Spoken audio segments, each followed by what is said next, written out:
అజ్ఞాన తిమిరాన విజ్ఞాన జ్యోతిక అయ్యప్ప కనిపించు యాత్ర. అజ్ఞాన తిమిరాన విజ్ఞాన జ్యోతిగా అయ్యప్ప కనిపించు యాత్ర.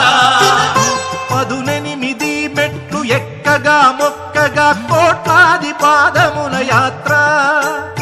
పంబనది యాత్ర పరమాత్మ యాత్ర ఇడుములను బాపగా ఇరుముడుల యాత్ర.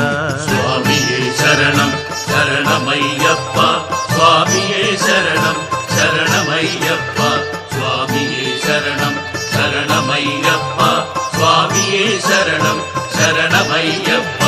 ఓంకార రూపాన శబరిమల శిఖరాన కొలువున్న అయ్యప్ప దీక్ష. శార్దూల వాహనుడు మణికంఠ మోహనుడు కరుణించి కావగ దీక్ష. నియమాల మాలతో దీక్ష